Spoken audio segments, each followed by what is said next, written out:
Okay, bismillahirrahmanirrahim. Assalamualaikum warahmatullahi wabarakatuh dan salam sejahtera. So, saya nak tunjuk mengenai RPM. Okay, RPM adalah rekod perkembangan murid. Kalau dahulu dikenali sebagai rekod transit. Tapi sekarang tak boleh sebut sebagai rekod transit dah. Okay, sebab rekod transit tu disediakan oleh BPK sebelumnya. Okay, sekarang cikgu kena buat ikut kreativiti cikgu. So, kita sebut sebagai rekod perkembangan murid. Okay, saya nak tunjuk. Okay, kita tunjuk sains. Okay, sains lah.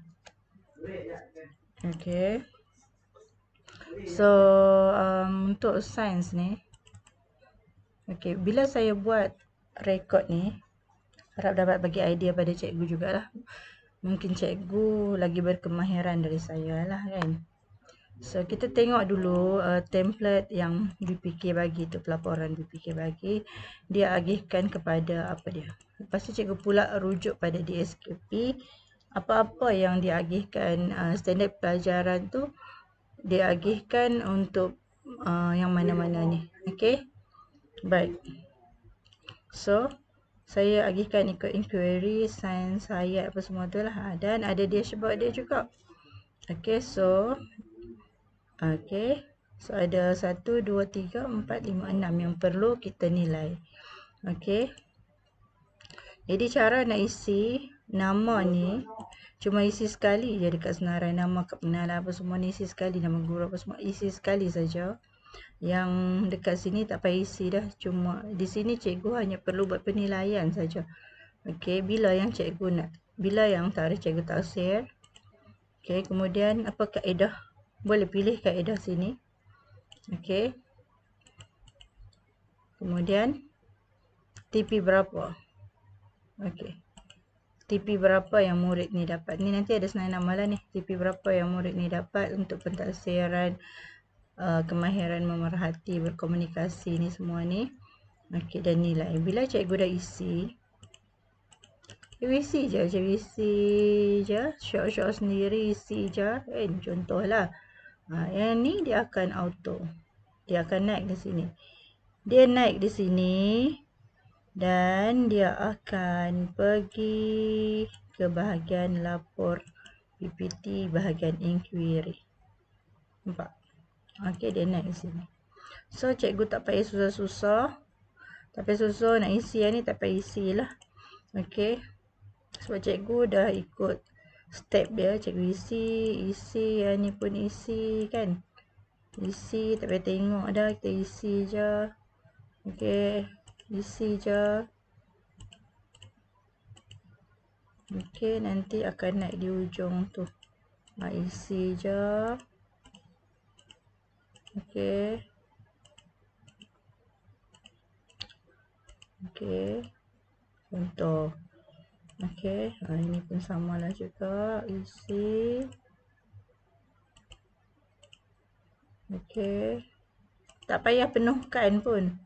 Kan, pertengahan tahun tak habis lagi. Jadi tak payah penuhkan pun, cikgu dah boleh ada keputusan dah.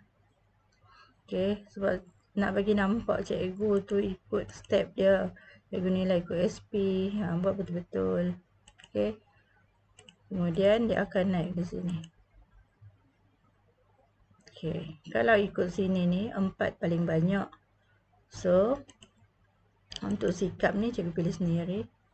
Cikgu nak bagi apa? Mungkin cikgu nak bagi 4. Boleh bagi 5, tak masalah. Untuk sikap saintifik dan nilai murni ni atas pertimbangan cikgu. Begitu juga dengan tahap penguasaan keseluruhan.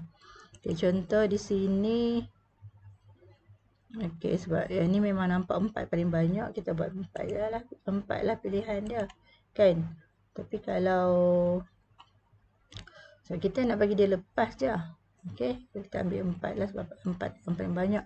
Tapi kalau anda kata di sini yang paling banyak tu 3, 4 tu adalah 2. Okey. So, kita boleh juga pilih 4. Tak ada masalah.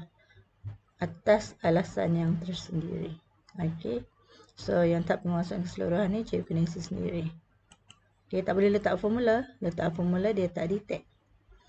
Okey, maksudnya cikgu buat sendiri. berdasarkan kepada apa yang cikgu ni. Jangan letak formula. Okey, bagi senarai nama ni pun tak payah isi. Untuk TOV ni isi bahagian ni. TOV kena isi sendiri berdasarkan kepada keputusan murid tahun lepas. Kalau darjah 1 ambil keputusan pentaksiran pada bulan Mac yang cikgu buat semasa minggu transisi tu. Okey, untuk tahun 1 lah. So, TOV ni kita buat untuk kita rancangkan ATR target kita. Okey, target kita tu kalau boleh bagilah TP3. Okey. Walaupun dia TP1, janganlah kita target TP2, kita terus target TP3. Kalau boleh lah, sebab kita nak kalau boleh semua melepasi minimum tu. Kemudian yang ni tak payah isi. Yang ni tak payah isi, yang ni auto, yang ni pun tak payah isi auto. Yang ni pun tak payah isi, yang ni pun auto. Yang ni tak payah isi bahagian senarai nama, semua keputusan ni tak payah isi auto. Yang mana nak isi? Ni. Okey. So, bila pertengahan tahun, cikgu akan klik di sini. Bahagian pertengahan tahun. Ni dah tak isi lagi kan? So, ni tadi ada isi kan? Sikit. So, TP3. Okey. So, untuk pertengahan tahun, cikgu kena pilih. Untuk yang tidak mencapai ni, cikgu kena pilih 1, 2. Kalau ada sini 1, 2, cikgu pilih 1, 2. Dia akan naik sendiri nama siapa-siapa yang dapat 1, 2. Yang tu yang cikgu rancang intervensi untuk dia. Okey. Yang tu yang cikgu rancang intervensi untuk dia. Okey. Untuk yang mencapai pula, cikgu pilih 3, 4, 5, 6. Okey, dari senarai ni. Okey, untuk pertengahan tahun, klik pertengahan tahun. ATR tak payah, TOV tak payah. Kalau untuk akhir tahun, yang PPT ni, yang pertengahan ni, cikgu just klikkan semua sekali di atas tu, select all tu. Tekan OK. Akhir tahun, cikgu nilai semula lah. Cikgu ambil balik yang tu. Okey, so cikgu kena ada juga intervensi. Okey, so ini saya bagi contoh dekat bawah ni. Cikgu boleh buat plan, do, check and act. Okey, PDCA. Okey. Yang itulah yang saya boleh nak bantu cikgu untuk bagi nampak perjalanan PBD tu secara telus. Okey. Sebarang. Okey, untuk pengenalan cikgu, memang saya dikatakan ramai yang kata saya ni pakar. Sebenarnya saya tak pernah diiktiraf sebagai pakar PBD. Apa yang saya buat ni atas inisiatif saya sendiri dan atas pembacaan saya dan atas kefahaman saya. Okey. So, kalau ada apa-apa penambahbaikan, apa-apa komen, apa-apa yang saya buat salah, tolong beritahu saya. Saya memang sangat-sangat memerlukan orang yang tidak menyokong saya dan ada ada alasan-alasan dia lah.